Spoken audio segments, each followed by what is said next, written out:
Thank you, Bambi, for having Smule join you tonight. We're big fans of Vator, and I don't know if I have any pearls of wisdom for my fellow entrepreneurs, but I'll share with you how we're approaching our business and some of the problems we're facing and some of the opportunities we see on this platform. Here you have in front of you a picture of TPain. How many know who TPain is? Raise your hands. TPain. Okay. Savani, I didn't see you raise your hand. Okay, all right, thanks, good. So here's TPain using one of Smule's first products, the Sonic lighter. After one of his concerts, he launched the virtual cigarette lighter and, in fact, blew out the flame. It's a big moment on YouTube for all of us, and hence the featured graphic in my presentation. I'm joking around, trying to have a little fun. So I'm going to do my best here to get us back on track for the schedule. I think that I'm going to truncate my presentation somewhat, hold me to that, so we could have ample room for the more deserving entrepreneurs out there that I'm sure won't need a little FaceTime and hopefully have an opportunity to show you what they're all about. Okay. Oh, one anecdote I wanted to share with you. It's kind of funny to think about Smule up here alongside Zynga. It reminds me of when our first partner meeting a year and a half ago, we were presenting Smule in front of a partnership at an established and renowned venture firm. And in the middle of our presentation, as we're talking about our plans for the iPhone and how this is a revolutionary thing, the carriers are finally out of the way, everybody's got a data plan without tariffs, we have an open distribution channel, the hardware's interesting, we don't have to have our R&D distributed across 100 different platforms. We can actually make money and innovate. And one of the partners then points out, well, Nokia will sell more phones in 1 week than Apple will sell in 1 year. And so when I was thinking about this presentation, I was in Mark's company. Of course, we don't know how much revenue Mark actually does. He's kind of private about these things. But it occurred to me that Smule will do more revenue in 1 week than Zynga will do in 1 year. I may have that the other way around.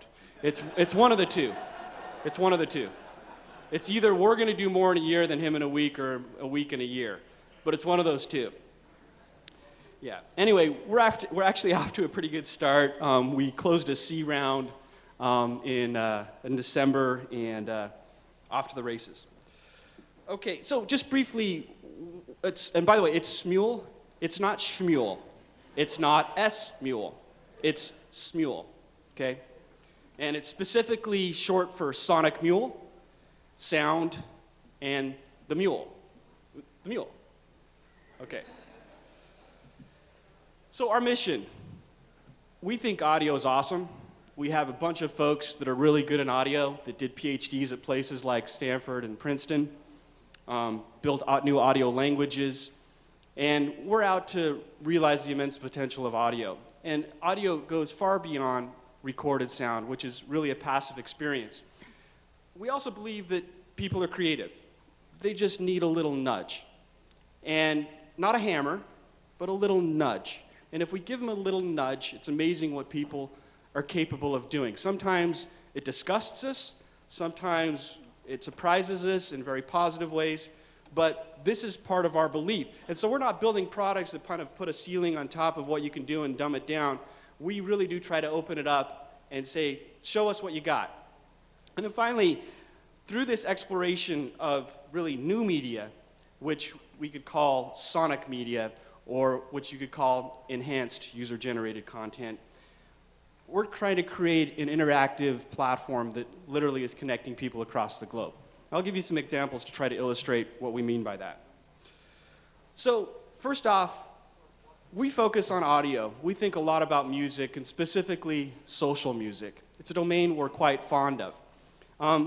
But as you all know, music's changed a lot.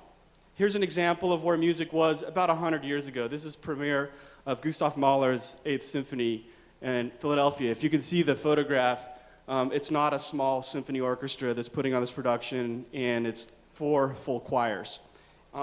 It's a fantastic piece if you've ever had a chance to listen to it. But the fact is, before this Edison guy in the recording cylinder, very few people had an opportunity to experience this music. You either had to bang it out on your piano, get your wife or friend to sing it, or you had to be lucky that the symphony's coming to town, that month or the next month, and maybe you can hear a couple of pieces. Well, so we got this recording cylinder, and now music's really become a passive experience where push the CD in and listen and go to sleep or do your homework, what have you. Ultimately, we think it's a social experience, and it's a new social medium, and that's what excites us about Smule, connecting people through this medium. So here's music where it was, and here's perhaps one vision of music today. So this is my co-founder, Dr. Go Wong, with the renowned Stanford iPhone Orchestra with their concert last December, which, by the way, did make the front page of the New York Times. This was the image that the Times ran. And so it's a new experiment of how these people connected across a network can create sound together. The concert was pretty good. In fact, Spencer's here. He wrote one of the pieces. Spencer, I thought your piece was one of the better pieces of the concert. I wanted to be on record saying that. So we've shipped 7 applications. They've done well. 7 paid applications. Our Leaf Trombone and our TPain application were recognized as 2 of the top applications last year on the phone. That's a reasonable distinction given there were 90,000 applications that shipped last year. Our Sonic Lighter continues to be one of my personal favorites. It was the first product we shipped. Yeah, and at the time, for those that were counting, it was the 19th virtual cigarette lighter that launched in the Apple Store. So where are we going? Well, we've built this network behind our products, and frankly, that's the first thing we built, and ultimately, that's this goal. And so a lot of our R&D actually doesn't even happen on the device. It's up in the cloud. With our Sonic Lighter, the first network experience was very basic. It's awareness. You ignite your flame, you click on our globe icon, you literally get a real-time view of everyone else igniting. And it was a fascinating thing to see in the early days of the iPhone, because what we were really doing was we were tracking iPhone propagation across the globe. Initially, China was dark. If you look at that same map today, China's on fire. In fact, 5% of our user base is China. The flip side of that is only 0.1% of our revenue is China. So there's a bit of a flip-flop going on there, users versus revenue. It's all good, though. We want users. We want users coming onto our network. And here you have an example of a passive experience of self-expression. And that dude over there was dumb enough to also shell out $1 for this product. Awesome, sweet. And we had a lot of fun with this in that we started ranking cities by kilojoules burned. And for a while there, Tokyo and Paris were neck and neck. And it was hysterical to bring up a map of downtown Paris and see literally all of the flames that were igniting. And there were literally thousands of flames in downtown Paris. The Quartier Latin was on fire. So anyway, it was an interesting kind of social test to see what was going on. And this brings up, I think, the point I wanted to make here beyond where we're going, and that is that the discipline we have at Smule is that we don't know anything, that we're completely naive, and that if anybody gets up to the whiteboard and starts pontificating, we need to shut them up. That's usually me, by the way. So, because the fact is, all the rules of this market has changed, and so the discipline we're therefore trying to build is postulate, test, measure, iterate. And so everything we do is a test. In this product, the Sonic Lighter, as we're building the network, we built our own analytics engine. There wasn't anything on the market at the time because we wanted to see exactly what our users were doing. Our next product, a virtual firecracker, we wanted to see how many people would do a phone-to-phone social interaction. In this case, we built a little network stack on top of sound. So I could literally ignite your firecracker from my phone on your phone. And then we measured it. How many people are doing this? Well, it turns out a year and a half ago, it was only like 3%. The numbers are now growing to 12, 13, 14%, even though, we're not out there pushing these products. The conclusion we had at the time was we just don't have enough people on the iPhone to have interesting kind of device-to-device social interactions. But again, these are things that we test, we measure, and we iterate, and then we try to learn as a company. And we try each step of the way to get a little bit closer to our customer, to our end user, and to understand what's motivating them. Well, after the Sonic Lighter and some other products, we rolled out the Ocarina. The Ocarina turned your phone into a fluke-like instrument. We're going to be demonstrating that in a little bit.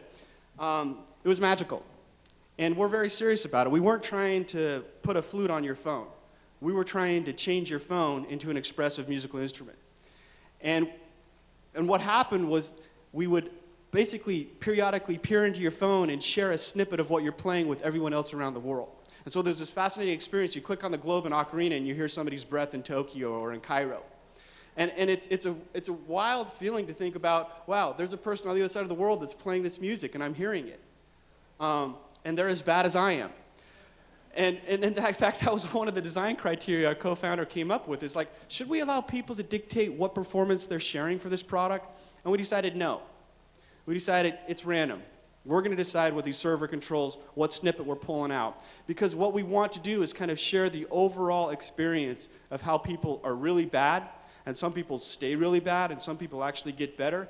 But this almost created a connection of sorts, an identification for the other folks that are struggling with this. But to date, we've had 40 million songs streamed across the globe with our users. And we still have thousands of these products that's getting downloaded every day here a year and 3 months after we shipped it. Ultimately, we're building this sonic network, a new fabric that allows massive scale, collaboration, group expression, discovery, participation. This sounds kind of ambiguous and opaque. Stay tuned. There's a lot of stuff happening this year with our product strategy that we're rolling out that will provide some greater clarity on what this network means, but it really is this fabric that's connecting our user base together. And so when you think about it, we're almost using this application business as a means to an end, as a means to capture users, to capture content, to populate our network. And as we continue to populate our network and expand the set of services on the network, we think it becomes more interesting. And ultimately, this is what we plan to monetize in our business beyond just strict monetization of device sales or in-app commerce sales or virtual goods. Okay, so let me introduce our Chief Marketing Officer at Smule, plural. So the approach we've taken to selling the equivalent of candy bars, unbranded candy bars, is really to take that end user and to make them front and center in the marketing equation. Okay? And so when we put a product plan together, we actually build a forecast across the 6 marketing channels that we track, and we try to make an assessment as to what extent this particular product is going to succeed in this marketing channel versus that marketing channel, specifically with our end users driving value through the product. Okay? And so this becomes really fundamental to our equation of how we've built, at this point, a sustainable business with virtually 0 marketing dollars being spent. And our VP Marketing sitting here with me. Mike, that's true, isn't it? Now, we throw James a bone for PR. Where's James? Atomic. Okay, yeah. We pay Atomic PR. And by the way, it's a very good firm. Don't use them if you're a competitor of ours. But beyond that, the marketing is all about our end users. That is the marketing machine. And so, in essence, the marketing problem is part of the product problem. We don't build a product and throw it over the wall and say, all right, guys, go sell it. We, in fact, think, what is the use case that's going to drive this user to share this experience with you word of mouth out of the gate? What's this use case that's going to drive this user to push their enhanced user-generated content onto Facebook so that I can get another 20, 50, 100 eyeballs on that content that can bring our users back into our site or perhaps into the App Store and drive more sales of our products? And so this ends up being a formula that we then test, measure, and iterate also for all of our products. And so the bulk of the presentation that I'm going to have with you before I open up to questions is I want to show you some specific examples of what our users are doing to market our products. Okay, so here's example number 1. We launched the Leaf Trombone, and here's Rhett and Link. Let's do a quick sound check. Sweet. Rhett and Link, straight from North Carolina. Well, we're moving on up to the east side, to a deluxe apartment in the sky. We're moving on up to the east side. We finally got a piece of the pie. Fish don't fry in the kitchen, beans don't burn on the grill. Took a whole lot of trying just to get up that hill. Now we're up in the big leagues, getting our turn at bat. As long as we live, it's you and me, baby. There ain't nothing wrong with that. Oh, well, we're moving on up to the east side, to a deluxe apartment in the sky. We're moving on up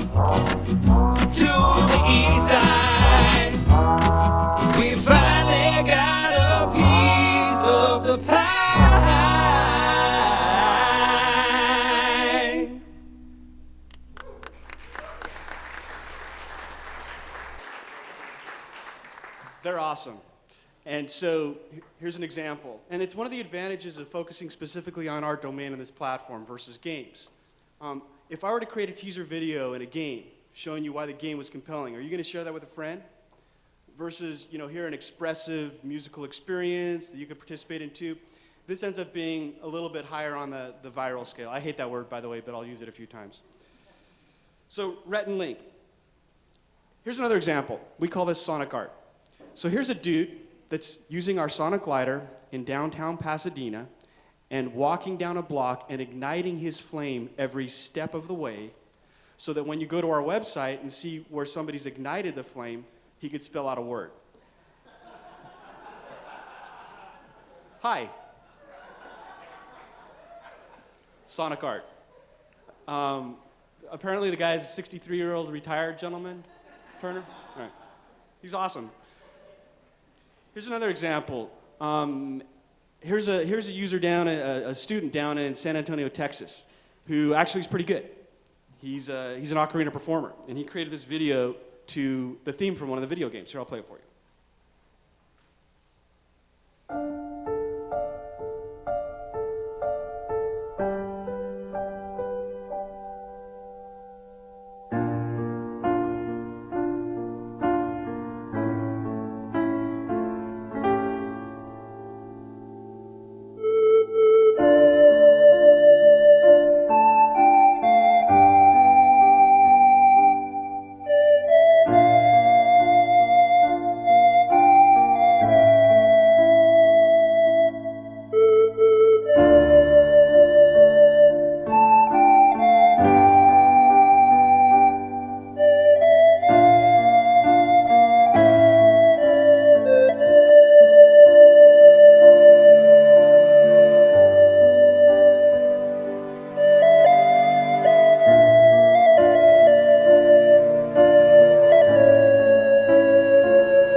That's David.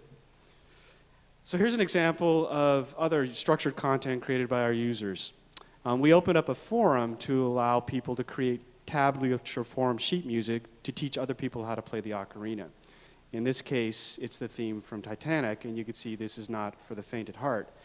But this was created by one of our users. And if you do a search on popular music day on Google, you're going to see a fairly significant page rank for our forums, which now have 4,000 songs in sheet music form.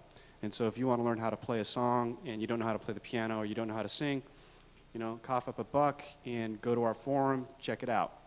But we put up the score creator, we put up 5 songs, and our users did the rest. All right, so I'm going to end with the final video. So our TPain product allows you to sing in auto-tune, so we're going to correct your pitch so you don't sound horrible. And we're going to put a TPain background track behind it. And then we launched a contest to get our users out there to put some of their content on YouTube, an important marketing channel for us. Here's the winner. I apologize in advance for the language. I apologize in advance for some of the images.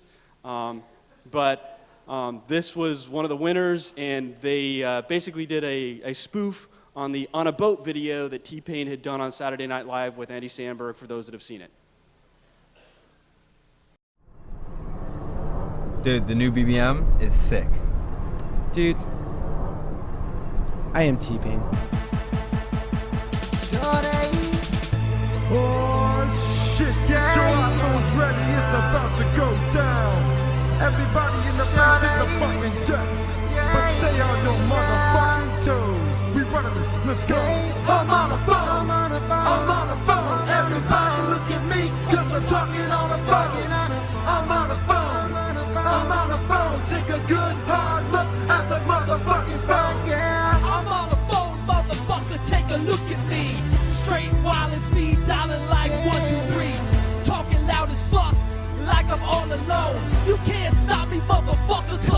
take a picture, click on my phone, bitch. I'll send that shit to your phone, cause I got MMS. I got Safari, son. I got that Google Maps. They call me Steve Jobs, cause I got so many apps. I'm talking on my Bluetooth, making deals and shit. No codes are clashing, so my hands are free to knit. They think I'm talking to myself, but I'm just calling my vet. I'm on the phone, motherfucker, don't you ever forget. I'm on the phone and my battery's lasting. My speakerphone lets me put your girlfriend on blast. And I'm the king of the world, on in a phone, not a trio. Alexander Graham Bell, he ain't got shit on me, yo. Get the fuck up, this phone is real.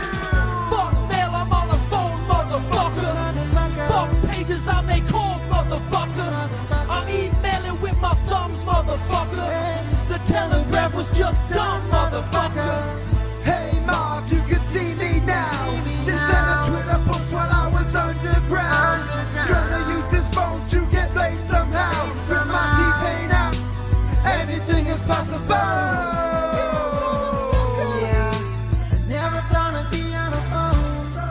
It's a 132 gig phone. I got that AT&T. Never thought I'd see the day when I'm gonna get what gone my way. Believe me when I say your BlackBerry's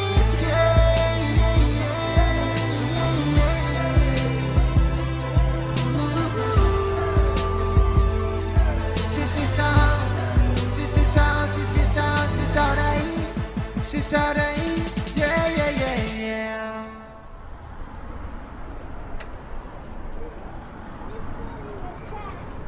Fuck you. Thank you.